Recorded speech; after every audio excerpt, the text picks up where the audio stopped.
Actors, என்னோட குட்டி artist எல்லாம் இப்போ வளர்ந்துட்டாங்க. தளபதி சார் எல்லாருக்கும் உங்க தேவயானி ராஜ்குமாரனின் அன்பான வணக்கம். இது ரொம்ப சந்தோஷமான ஒரு தருணம் இது இல்லையா? 22 வருஷம் கழிச்சுட்டு மறுபடியும் எங்களோட படம் ரிலீஸ் ஆகுது. யாருக்கு தெரியும் இது 22 இயர்ஸ் முன்னாடி நம்ம நடிக்கும் போது? யாராவது தெரியுமா? பார்த்திபன் சார் தெரியுமா நமக்கு? இந்த பிலிம் மீண்டும் ஒரு டைம் ரிலீஸ் ஆகும், 22 வருஷம் கழிச்சுட்டு மறுபடியும் இந்த மாதிரி ஒரு பிரஸ் மீட் நடக்கும், நாங்க இதை பத்தி பேசுவோம். It's a miracle. நான் நினைக்கிறேன் இது ஒரு மிரக்கிளான ஒரு மேஜிக்கல் மூமெண்ட். இது எதுவுமே நம்ம நினைச்சதே கிடையாது, ஆனா ஏதோ ஒரு மிரக்கிள் மாதிரி ஒரு மேஜிக் நடந்துட்டு இருக்கு. அப்பவும் நடந்திருக்குது, இப்பவும் நடக்குது. So it is a very very beautiful moment and we should all celebrate it. And we should applaud and give claps to the producer. Please clap your hands. Please. ஏனா நல்ல கிளாப் பண்ணுங்க. ஒரு தயாரிப்பாளர் ஒரு படம் எடுக்கிறதுக்கு, அதுவும் இந்த காலகட்டத்துல ரிலீஸ் பண்றதுக்கு எவ்வளவு கஷ்டம், எவ்வளவு போராட்டம். எப்பவுமே ஒரு தயாரிப்பாளருக்கு ஒரு படம் ரிலீஸ் பண்றதுக்கு ஒரு பிரசவம் மாதிரி ஒரு பிரச்சனை இல்லையா? பிரசவம் கூட ஈஸியா இருக்கும்னு நினைக்கிறேன். ஆனா ஒரு படம் ரிலீஸ் பண்றது அந்த அளவுக்கு ஒரு கஷ்டமான ஒரு செயல். அது 22 இயர்ஸ் முன்னாடி ஒரு படம் அவர் ரிலீஸ் பண்ணி அது ஒரு மேஜிக் ரெடி பண்ணி அது வெற்றியை பார்த்து மறுபடியும் 22 இயர்ஸ் கழிச்சுட்டு நம்ம எல்லாரும் ஒன்னா சேர்த்து மறுபடியும் அதை ரிலீஸ் பண்றாரு பாருங்க. Really hats off to you sir. Really இது ஒரு சாதாரண விஷயம் கிடையாது, இது ஒரு பெரிய சாதனை. அட்லீஸ்ட் நாம ஒருத்தர் பாக்குறோமே. இப்போ பாருங்களேன், we are reuniting. at least I can see you. 22 வருஷம் அப்புறம் நான் உங்களை பாக்குறேன். எவ்வளவோ வருஷம் கழிச்சிட்டு பார்த்திபன் சாரை பாக்குறேன். எவ்வளோ 22 வருஷம் கழிச்சிட்டு இந்த குட்டி குழந்தைங்களை பாக்குறேன். எல்லாரும் வளர்ந்துட்டாங்க, எல்லாரும் அவங்கவுங்க இடத்துல இருக்கிறாங்க. It is such a magical moment. கொஞ்சம் யோசிச்சு பாருங்க. அதனால இந்த மாதிரி பியூட்டிஃபுல் ஃபிலிம்ஸ் ரிலீஸ் பண்ணி இந்த மேஜிக் மறுபடியும் நம்ம இந்த இருக்கிற பியூட்டிஃபுல் ஜெனரேஷன், இந்த ஜெனரேஷனுக்கு நிறைய விஷயங்கள் தெரியாம இருக்கு. ஆமா, டிவில நிறைய பார்த்துட்டு தான் இருக்கிறாங்க, ஆனா ஒரு ஸ்கிரீன்ல பார்க்கும்போது அதோட ஃபீலிங்ஸ் வேற இல்லையா? So let us bring it out. All these good films, let us bring it out and give it to this new generation so that அவங்க ஏதாவது இதில் இருந்து கத்துக்க முடியும். So I thank the producer and I have to thank director Thangar Bachan sir.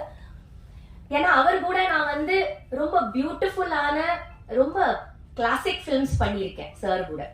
என்னோட first film காதல் கோட்டையில Thangar Bachan sir தான் கேமராமேன். நேஷனல் அவார்டு வரைக்கும் போயிடுச்சு படம். நேஷனல் அவார்டு கிடைச்சிருச்சு. எனக்கு பெரிய பேரு, என்னோட லைஃபோட டர்னிங் பாயிண்டே காதல் கோட்டை.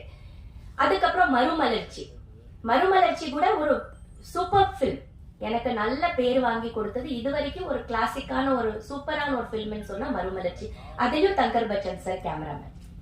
அதுக்கப்புறம் பாரதி, மகாகவி பாரதியார் மேல ஒரு படம் எடுக்கிறாங்கன்னா அதுல செல்லம்மாவா எனக்கு நடிக்க சொன்னது தங்கர் பச்சன் சார் தான். நான் ஷூட்டிங் பண்றேன், விஜிபி ஏதோ லொகேஷன்ல ஷூட்டிங் பண்ணும்போது டைரக்டர் சாரும் தங்கர் பச்சன் சாரும் லொகேஷன்ல நீங்க செல்லம்மாவா நடிக்கணும் அப்படி சொன்னாங்க. அப்போ எனக்கு செல்லம்மா கூட எனக்கு தெரியல, எனக்கு அதையெல்லாம் எதுவுமே தெரியல. இல்ல, நீங்க இந்த கேரக்டர் பண்றீங்க, நாங்க எல்லாமே உங்களுக்கு அந்த விஷயத்த சொல்றோம், இது கரெக்டா இருக்கும் உங்களுக்கு, நீங்க கண்டிப்பா இதை மிஸ் பண்ணாம நீங்க கண்டிப்பா பண்ணணும்னு சொன்னது தங்கர் பச்சன் சார் தான். அதுக்கப்புறம் இன்னொரு படம் கண்ணுக்கு கண்ணாவே, இந்த மாதிரி நிறைய படங்கள் அவர் கூட ஒர்க் பண்ணியிருக்கேன். Excellent director, excellent writer. அவரோட கேமரா வரைக்கும் ஒரு பெயிண்டிங் மாதிரி இருக்கும், ரொம்ப அழகா இருக்கும், ரொம்ப லைவா இருக்கும். அவரோட கேமரால மேக்கப் போட வேண்டியதே இல்லை, அப்படியே வந்தோமா ஷூட்டிங் பண்ணோமா அந்த மாதிரி ரொம்ப கேஷுவலான ஃபீலிங்ஸோட விளையாடுற ஒரு writer and creator. I say basically he's a beautiful creator. So இந்த மாதிரி கிளாசிக் ஃபிலிம்ஸ் அவர் கூட ஒர்க் பண்றதுனால இந்த அழகியோட கதை எனக்கு சொன்னாரு. அப்பதான் நாங்க கல்யாணம் பண்ணி புதுசா இருக்கிறோம். தேவயானி இந்த மாதிரி இருக்குது, வளர்மதி ஒரு கதாபாத்திரம் இருக்குது, இது உனக்கு ரொம்ப சூட் ஆகும்னு நினைக்கிறேன் அப்படி சொல்லிட்டு நரேஷன் பண்ணும்போது எனக்கு ரொம்ப பிடிச்சிருந்தது. ஒரு வைஃபோட அந்த ட்ரூ குவாலிட்டிஸ், என்ன லவ் இருந்தாலும், என்ன பொறுத்த வரைக்கும் காதல் என்ன பிளாஷ்பேக்ல இருந்தாலும் எங்க இருந்தாலும், இப்போ பிராக்டிக்கல் லைஃப்ல எக்ஸிஸ்டன்ஸ் என்ன, ஒரு வைஃபோட அந்த ரோல் என்ன. அவ ஹஸ்பண்ட விட்டு கொடுக்க மாட்டா இல்லையா. எந்த சந்தர்ப்ப சூழ்நிலை என்ன லவ் இருந்தாலும் என்ன இருந்தாலும் ஒரு ஹஸ்பண்டுக்கு விட்டு கொடுக்க முடியாத அந்த கதாபாத்திரம், அவளோட அந்த க்ளோரி, அவளோட அந்த சேரா இருந்தாலும் அது விட்டு கொடுக்காது. நீங்க அந்த படம் பாத்தீங்கன்னா அந்த ஸ்தானத்தை வந்து அவ யாராலையும் விட்டு கொடுக்க முடியாதபடிக்கு இருக்கிறா. அது அவ்வளோ அவளுக்கு ப்ரெஷஸா இருக்குது. அது எல்லா லேடிஸ்குள்ள இருக்கிற ஒரு உணர்வு தான்.